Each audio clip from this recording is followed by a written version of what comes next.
Mengapa di Indonesia sekitar 7 juta orang masih menganggur dan 700.000 diantaranya adalah lulusan sarjana? Mengapa negara maju seperti Jerman dan Swiss meski SDM-nya sedikit tapi bisa menguasai dunia dengan produk industri dan teknologi mereka? Mengapa sekitar separuh dari sarjana lulusan perguruan tinggi di Indonesia menganggur atau bekerja tidak sesuai dengan ilmu yang dipelajari di kampus? Padahal faktanya, industri di Indonesia menawarkan pekerjaan yang cukup banyak, apalagi bagi lulusan perguruan tinggi. Industri tidak bisa atau tidak mau menerima lulusan perguruan tinggi kita? Jawabannya, karena kita selama ini terlalu mendewa-dewakan gelar, tidak mementingkan kompetensi. Industri tidak butuh sekedar gelar dan ijazah, mereka butuh kompetensi lulusan. Inilah masalahnya, yang dibutuhkan industri yaitu kompetensi. Sedangkan yang disuplai lulusan yaitu ijazah, transkrip IPK, dan gelar. Kompetensi itu aku bisa apa, bukan aku sudah belajar apa, bukan pula gelarku apa. Jadi nggak klop kan antara kebutuhan dan suplai, tidak ketemu. Ingin tahu kompetensi? Bacalah KKNI. Yap, KKNI. Diterbitkan pada Januari tahun 2012 yang lalu dalam bentuk Peraturan Presiden tentang Kerangka Kualifikasi Nasional Indonesia atau disingkat KKNI. Apa sih KKNI? Apa hubungannya dengan kompetensi? Menurut Perpres nomor 8 tahun 2012 tentang KKNI, KKNI terdiri atas 9 jenjang yang dimulai dari tamatan pendidikan dasar, pendidikan menengah baik SMA maupun SMK, lulusan diploma 1 sampai diploma 3, dan S1 atau diploma 4, serta S2 dan S3. Sedangkan pendidikan profesi pada level 7, begitu pula dengan S2 terapan dan S3 terapan, yang merupakan kelanjutan studi lulusan D4 atau S1 terapan. Ada 3 jalur pendidikan, yaitu pertama, akademik, kedua, vokasi, serta ketiga, profesi. Ketiga jalur pendidikan tersebut diatur dan disetarakan level kompetensinya dari 1 hingga 9. Lalu kompetensi itu konkretnya apa sih? Kompetensi adalah gabungan antara hard skill, soft skill, bersama dengan conscience, serta compassion. Inilah konsep karakter lulusan serta visi dan misi ATMI Surakarta.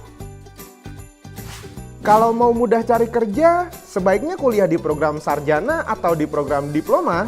Kalau mengamati piramida tenaga kerja ini secara teoritis, seharusnya lulusan diploma atau lulusan pendidikan vokasi lebih banyak dibutuhkan di dunia kerja karena mereka akan mengisi posisi first line management. Sementara itu, lulusan pendidikan akademik akan lebih diarahkan ke posisi middle management. Oleh karena itu, di Swiss dan Jerman, pendidikan tinggi vokasi sangat diutamakan. Bahkan lulusannya disetarakan S1 hingga S2 terapan. Mau pilih jalur akademik dan vokasi itu sama-sama baiknya, sama-sama dibutuhkan. Semua tergantung passion, bakat, dan kerja keras kita.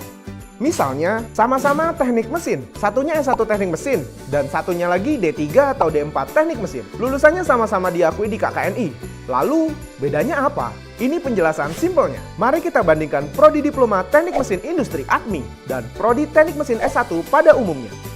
Contohnya, di teknik mesin ada mata kuliah teknologi produksi. Di S1 teknik mesin akan lebih banyak materi kuliah teori ketimbang praktek. Dan bagaimana mengembangkan ilmu teknologi produksi itu sendiri. Dan bedanya, kalau di diploma teknik mesin, komposisinya 67% praktek dan 33% teori. Dengan materi teori dasar seperti di S1 teknik mesin, 67% waktu kuliah teknologi produksi digunakan mahasiswa untuk mengoperasikan berbagai mesin produksi dari pagi hingga sore. Mereka mengerjakan proyek profesional yang dipesan oleh perusahaan kelas nasional dan internasional. ATMI juga memiliki mesin-mesin produksi kelas pabrik-pabrik atau industri besar yang digunakan oleh mahasiswa. Perkuliahan di kelas tetap ada, namun dengan porsi maksimal 33%. Jadi, sekali lagi, dengan sistem pendidikan tersebut, ATMI membentuk kompetensi lulusan. Aku bisa apa? Bukan aku sudah belajar apa, bukan pula gelarku apa. Dan dalam waktu dekat, ATMI akan membuka beberapa prodi D4 yang menerima lulusan SMA dan SMK, serta bisa menerima lulusan D3 yang ingin melanjutkan kuliah hingga jenjang sarjana terapan.